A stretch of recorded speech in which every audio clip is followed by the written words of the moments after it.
Il est 19h sur la première. Yorana, bienvenue dans votre journal d'information. Il est désormais possible de se retrouver sur les pirogues de loisirs sous condition.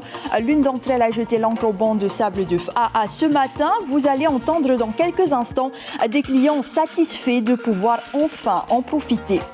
Pauline Niva, John Meir Ay, Emmanuel Nauta et Thomas Teriteporwar Ay sont les nouveaux garants de la langue tahitienne. Les 4 nouveaux membres du Farevan A ont visité leur futur lieu d'échange linguistique. La ville de Paea milite pour la préservation de l'environnement. L'opération Heipuni Days a permis de récolter 500 kilos de déchets sous l'eau et sur les plages. Une journée qui avait pour fil rouge un parcours de nage. On en parle avec Ismaël Houkena, grand défenseur de la nature. Il est l'invité de ce journal. Les 10 candidates à Miss Tahiti feront leur premier show public ce soir. Le gala promet de belles prestations avec pour thème les 4 premières décennies de l'événement glamour de la Polynésie. Nous serons en direct depuis les jardins d'un hôtel de FAA avec vous, Jeanne Pequet-Powira. Et enfin, les premiers champions de Polynésie de basket 3 contre 3 ont été couronnés. Chez les femmes, Our Ace adjuge la victoire et Excelsior chez les hommes. Résumé de ces finales à la fin de cette édition. 10 mois qu'elle l'attendait, les pirogues de loisirs peuvent enfin larguer les amarres. Les restrictions à peine levées, le carnet de réservation est déjà plein à l'approche des vacances scolaires et les plus impatients en ont profité dès aujourd'hui. Le reportage de Mélissa Chang et Patrick Tsing-Sing. On va profiter du soleil, se baigner un coup à la mer avec la famille. Perejo fête ses 24 ans sur le lagon en comité restreint. Il y a quelques mois encore, cela lui semblait impossible. Ça faisait tellement longtemps qu'on n'a pas pu profiter des pirogues avec le Covid. Et aujourd'hui, on a l'occasion de venir fêter mon anniversaire. Depuis le 2 juin, Tamatea Shane s'affaire à réorganiser sa pirogue pour le confort de ses clients et surtout dans le respect des règles sanitaires. Pour relancer l'activité, il mise notamment sur des offres promotionnelles.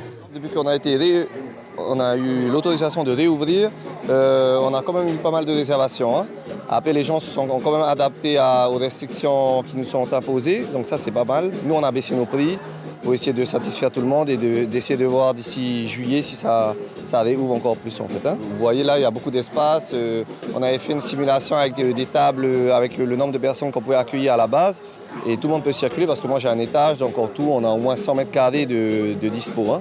Le décret impose un nombre limité de 25 personnes à bord, alors certains gérants ont fait le choix de rester à quai. C'est le cas de Heyo Orbeck. Sa société a investi 15 millions de francs et larguer les amarres avec si peu de clients n'est pas rentable pour lui. On a reçu l'arrêté qui nous autorise à reprendre l'activité avec un nombre de passagers à respecter qui pour nous n'est pas évident à respecter quand même parce qu'on a beaucoup de charges à payer. On doit réduire le nombre de passagers à 25, sachant qu'avant il était à 45. Donc, nous, de notre côté, on s'est dit qu'on n'allait pas reprendre l'activité. Tous les prestataires restent dans l'attente d'un nouvel assouplissement pour accueillir de nouveau 45 personnes à bord des pirogues de loisirs. L'Académie tahitienne est de nouveau au complet. Depuis hier, le Farevan A compte de nouveau 20 académiciens. 4 membres sont rentrés dans le cercle des immortels, élus parmi 29 candidatures. Un chiffre record depuis la création de l'institution culturelle en 1974. Présentation signée James O et Hiro Terorotua. Ils ont été choisis pour continuer le travail de leurs prédécesseurs, à savoir la promotion de la langue tahitienne. Parmi les 4 candidats retenus, une seule femme, Pauline Niva, absente ce matin, 2 personnalités publiques et un retraité de l'administration territoriale. Au début de ma carrière, j'ai travaillé dans le secteur de l'agriculture, au service de l'agriculture. Et depuis 16 ans, j'ai été affecté au service du tourisme et donc chargé jusqu'à décembre dernier de contrôle et des aménagements de certains sites touristiques avec des collègues bien évidemment. Pour Thomas Teriteporwar Ay, cette entrée à l'Académie tahitienne est synonyme de reconnaissance de son investissement en faveur du Réo Tahiti, à l'antenne notamment. La plupart de nos journalistes font ce métier, pour certains, ça fait 20 ans, plus de 20 ans, 15 ans. Il y a un moment donné, il faut effectivement pas se remettre en question, mais remettre à jour les connaissances. Et je crois que nous sommes tous à ce stade-là. Pour John Meyer-Hay, l'homme aux multiples casquettes, il faut donner l'envie aux jeunes Polynésiens d'apprendre leur langue et cela passe par un travail de vulgarisation. Je ne veux pas dire que c'est impossible de parler avec le langage populaire, mais il faut qu'il y ait un langage populaire. Mais il y a une structure, je crois qu'il faut avoir une structure pour pouvoir pour dire correctement les choses. Et les journaux, surtout la télévision et la radio, vous avez une grande responsabilité dans la vulgarisation. Si vous vulgarisez un mot qui n'est pas bon, vous comprenez bien que cela va plaire aux petits et puis c'est difficile de le faire comprendre. Donc il y a un travail de collaboration. L'Académie ne peut pas, à mon avis, à lui tout seul faire les choses.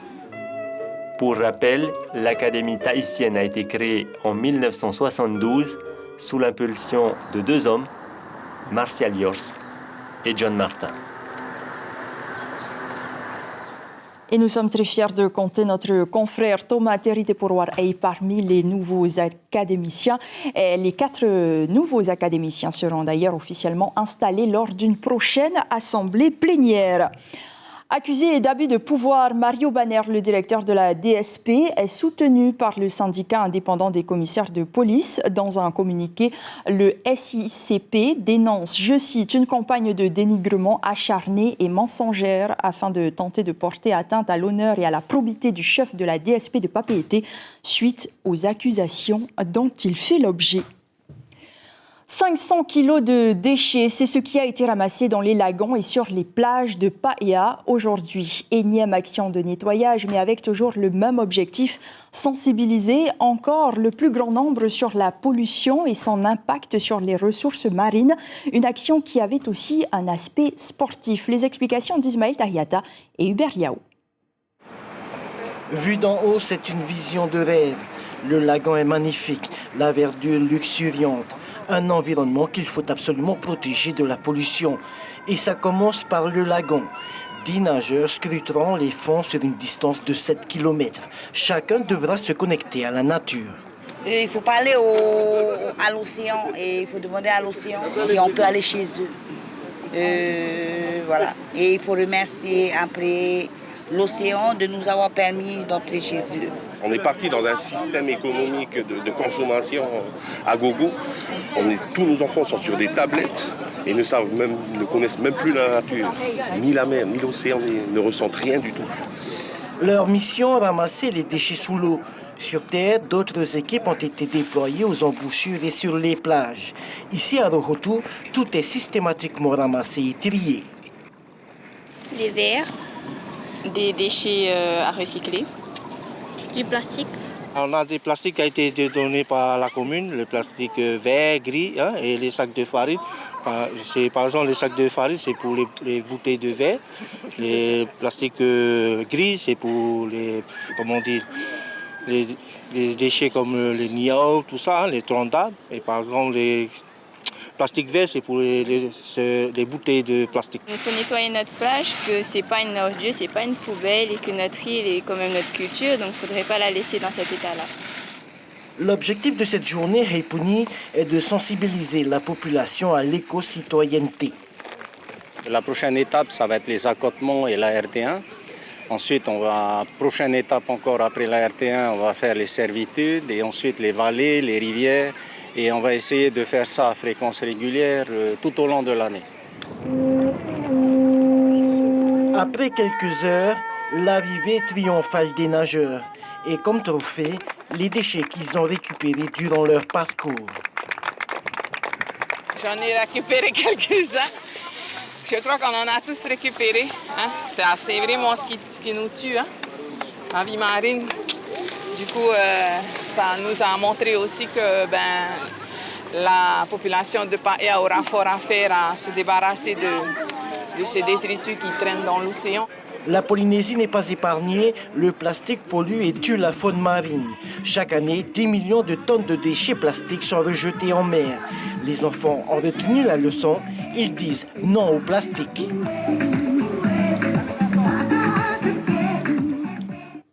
Et nous accueillons à présent notre invité Ismaël Hukena Yorana. Hey, Yorana. Merci d'être sur le plateau de Polynésie. La première, alors tout d'abord, les ramassages de déchets se suivent et se ressemblent en Polynésie. Est-ce que cela est une peine perdue en 2021 selon vous? Non, ce n'est pas une peine perdue. On On peut juste faire, c'est sûr qu'on ne pourra pas sauver tout énormément, mais le geste qui compte, on peut juste sauver ce qu'on peut faire. Alors, ce geste d'aujourd'hui, par exemple, le Heipuni Days, est-ce que vous pensez que ça va réellement changer la mentalité des habitants de Paea notamment? Oui, parce que beaucoup de personnes âgées aussi, déjà, sont venues soutenir ce projet-là. Et merci aussi aux jeunes qui sont venus aujourd'hui. Marou à ces jeunes-là. Qui sont venus donner la main. Voilà. Vous avez été sollicité justement pour encadrer la dizaine de nageurs volontaires qui ont bien voulu nettoyer le lagon de Paea. On l'a vu dans ce reportage. Est-ce que cela a nécessité une préparation spéciale? Oui, alors je les ai préparés pendant 3 jours. Alors la préparation, c'est le mental. Le mental nous, l'être humain, on a toujours peur du bleu. On a peur de rentrer dans un lieu qu'on ne connaît pas. D'ailleurs, ces personnes, il y avait 4 personnes, mamans âgées, qui sont venues. Comme j'ai peur de l'eau, ça tombe bien, ça me fait plaisir de venir vous aider et de partager mon savoir-faire. Vous parlez de personnes âgées. Il y en a une notamment que vous préparez en ce moment, enfin 2 dames, dont une âgée de 72 ans, pour préparer un défi que vous allez réaliser au mois de juillet, celui de relier Tahiti Amouria à la nage. Pour cette dame de 72 ans, par exemple, la préparation est peut-être un petit peu particulière. Alors, ça fait 2 mois que je prépare les 2 personnes. Il y a Maïri Bob Dupont qui a 47 ans, Maman Hepoa, 72 ans. Et tous les vendredis, samedis, dimanches, je vais à Montréal pour les préparer. Le mental est très important. Et après, je les amène dans des lieux où il y a beaucoup de courants. On ne peut pas emmener ces personnes-là dans un endroit où c'est calme. Après, en fraction de seconde, il y a un courant. Et s'il y a quelque chose, un accident, je pense que c'est moi qui a mal préparé, qui a montré un rêve qui n'existe pas. Il faut aller à la réalité. Vous l'avez déjà réalisé d'ailleurs, ce parcours Tahiti Amouria. Est-ce qu'il y a peut-être des conseils que vous donnez réellement à ces dames? Oui, comme j'ai dit à ces personnes-là, pour vouloir, il faut bien réfléchir, il faut préparer mentalement. Et après, c'est donner à la pensée l'autorisation au corps d'y aller. Parce qu'on appréhende beaucoup et puis on se met toujours une barrière qui n'existe pas. Et le mot « ici ». Et si j'arrive pas, que va penser le voisin? Alors, on se met des barrières et on s'invente des images. Et vous avez des petites astuces aussi? Oui, voilà. Par exemple, juste une, pour nos téléspectateurs qui nous regardent ce soir et qui voudraient peut-être plus tard réaliser le même défi. Le mot que j'aime bien comme astuce, c'est d'avoir la foi. Voilà. C'est le meilleur astuce qu'il faut garder en soi, la foi. Merci beaucoup Ismaël Oukena d'avoir été notre invité ce soir. Nous vous retrouverons donc au mois de juillet pour le défi à la nage, celui de relier Tahiti à Amouria. Succès confirmé pour le marché du terroir de Punaauia. Les jardins de l'hôtel de ville ont été envahis dès 6 heures ce matin. Des visiteurs à la recherche du bon et beau produit partagé par une centaine d'exposants. Fleurs, plantes médicinales, cuisine locale, des biscuits au coco ou chutney par exemple pour Poia, une passionnée du goût venue tout droit de Montréal. On l'écoute, elle répond à Hubert Yao. Je fais des biscuits coco. Voilà. Des chutneys. Alors là, à la mangue, il y a la mangue ou à l'ananas et au carambole. Voilà. Prochain rendez-vous dans un mois. Et puis à Ayatea, c'est l'arrivée de la pirogue Afaite qui a animé le quai Ofe de Taputapuatia. Parti de Tahiti hier, les 16 marins dont le maire de Mahina, Damas Tewira, ont accosté sur l'île sacrée ce matin. Leur déplacement n'est pas touristique, mais il a un but bien précis, celui de faire la promotion de la navigation polynésienne dans les établissements scolaires. Si les navigateurs ont souhaité être discrets dans leur arrivée, une cérémonie d'accueil leur a tout de même été réservée. Teva Teihut Ata, le président de l'association Afaite, nous en dit plus au micro de Julien Vescovali. Nous avons donc l'habitude d'arriver en toute humilité. Et donc la passe Te Avamoa étant un symbole fort de Taputapuatea, Nous avons préféré tout simplement venir en simplicité par la place la plus proche quand même donc. Une autre tradition plus glamour, cette fois, le gala de Miss Tahiti se tient en ce moment même à Faa, quelques jours avant la grande soirée d'élection. Cette soirée est à la fois un beau spectacle pour les participants, mais aussi une grande épreuve pour les 10 candidates qui défileront pour la première fois devant un public. Nous allons à l'Intercontinental rejoindre Jeanne Pequet-Powira. Jeanne, la soirée s'annonce grandiose puisque l'événement célèbre cette année ses 60 ans d'existence. Bonsoir Eyata. Eh bien, écoutez, l'ambiance est plutôt sereine pour l'instant. Elle est encore calme, même si la cérémonie a débuté il y a quelques minutes. C'est peut-être la faute à la pluie, mais bon, ça n'a duré que quelques secondes. Toujours est-il que les filles sont dans un stress impressionnant, c'est normal. C'est un événement qui est tant attendu depuis pratiquement un an. Un an que l'élection de beauté a été reportée en raison de la Covid, vous le savez. Et derrière moi, une centaine de personnes s'est malgré tout déplacée pour venir assister à cet événement qui ouvre finalement le bal aux élections de beauté, non seulement ici en Polynésie, mais également au national. Un événement qui va être suivi par l'ensemble des spectateurs ici, mais également des téléspectateurs et dans un instant par l'ensemble des internautes. Le nom de la future Miss sera connu le 25 juin prochain, un autre événement puisqu'il s'agira ce jour-là de l'élection à proprement dit de la Miss Tahiti. Et pour cela, le vote du public comptera. Et évidemment, nous serons présents à ce moment-là pour vous dévoiler le nom de la nouvelle Miss. Voilà, c'était Jeanne Pequet-Powira en direct de l'hôtel Beachcomber où se tient actuellement le gala de Miss Tahiti Ayata. Merci Jeanne Pequet-Powira, le gala que vous pourrez suivre en direct sur la page Facebook de Polynésie la Première. Et c'est mauvaise nouvelle pour le surf polynésien. Michel Bourez déclare forfait au championnat du monde ISA au Salvador. Blessé hier, le Tahitien a été mis au repos par le médecin de l'équipe de France. L'IRM qu'il a passée est rassurante, mais aucun risque ne doit être pris à 3 semaines de l'étape du WCT au Surf Ranch en Californie et à moins de 50 jours des Jeux Olympiques. Michel Bourez prend ainsi la 16e place au classement général. Autre déception pour Vahine Fierro cette fois. Elle a été éliminée au 8e tour des repêchages. La jeune championne de Huahine rate ainsi les qualifications pour les Jeux Olympiques de Tokyo. Et en attendant la cérémonie d'ouverture prévue en juillet, une flamme olympique s'est allumée au Gambier pour les Olympiades des collèges à Rikitea. Une 60aine d'élèves s'est affrontée pendant 4 heures. Javelot, lancer de poids, saut en longueur et course relais étaient proposés. Au-delà du concours, ce projet pédagogique devrait permettre aux collégiens de revivre l'histoire pour comprendre le monde grec. Annie Peterano, le directeur du collège Saint-Raphaël, le dit à Heifara Schwarz. Aujourd'hui, nous avons organisé avec l'école de Rikitea un projet en commun, c'est le projet des Olympiades. C'est allier le sport et l'histoire. Du coup, la deuxième idée, c'est de relancer l'athlétisme sur l'île. On démarre avec les écoles. La troisième idée, c'est que l'école puisse ouvrir peut-être l'année prochaine son AS, donc faire du sport, faire des activités sportives le mercredi après-midi. Je trouve ça bien, ça change pour nos enfants. Hein? Et pour nous aussi, en tant que parents, ça nous fait plaisir de venir voir nos enfants faire du sport comme ça. Et voilà, j'espère que ça va continuer comme ça.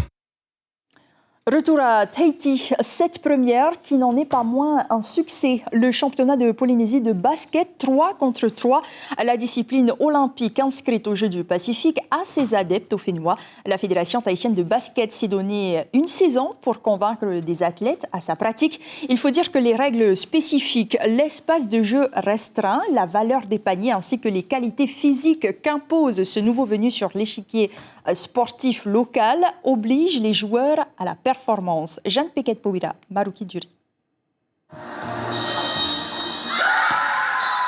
Jeu de jambes, passe, adresse, c'est simple. Les femmes d'Aurei ont imposé leur tempo face à Excelsior en finale. Après plusieurs matchs disputés durant le tournoi, le physique des Rouges leur a fait défaut. Moins grande, moins à droite et moins agressive, les Noirs de Taunois se sont imposés 18-6 sans avoir jamais lâché la pression.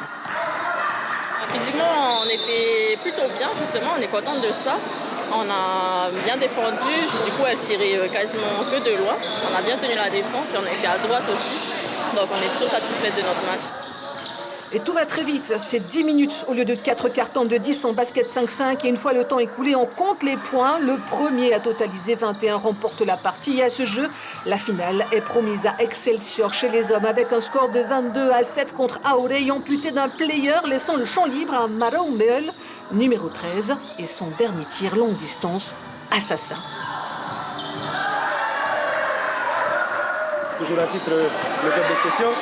Mais c'est vrai que c'est une première, donc on est content d'être arrivé là et c'est cool, on a fait un beau parcours, je trouve. Et entre les deux finales, celle aussi des challengers Aroué et Feipi. Un duel remporté 12-8 par Aroué. Les quarts de finale et championnat suivront avec le secret espoir de voir nos joueurs à un tournoi au national. C'est tout le lobbying mené auprès de la Fédération française de basket. Un sésame pour récompenser les champions fin juin. Enfin, pour terminer, à Scala Bora Bora, où Ricky Manouthei, un musicien talentueux, transmet son savoir-faire aux élèves de l'école Namaha. Passionné par la musique traditionnelle depuis son plus jeune âge, ce chef d'orchestre souhaite faire naître une passion chez les plus petits. To'ere, Pahu, Ta'iriprau, aucun instrument ou presque n'est écarté.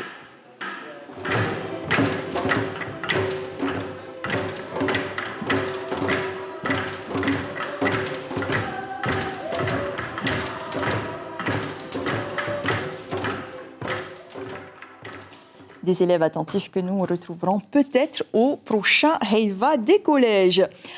C'est la fin de ce journal. L'information principale du jour concerne les pirogues de loisirs qui sont autorisées depuis mercredi dernier à accueillir des clients à bord de leur embarcation. Les premiers en ont profité dès aujourd'hui. Si certains prestataires n'ont pas attendu pour reprendre leur activité, d'autres ont choisi de rester à quai. La contrainte encore imposée par les autorités leur est aujourd'hui difficile à respecter. Polynésie la première vous propose des séries ce soir. Bolivar d'abord, suivi de Endgames. Merci de rester fidèle à votre chaîne publique. Très belle nuit, portez-vous bien et à demain. On se quitte sur ces images du spectacle de l'école de danse Harat Ei.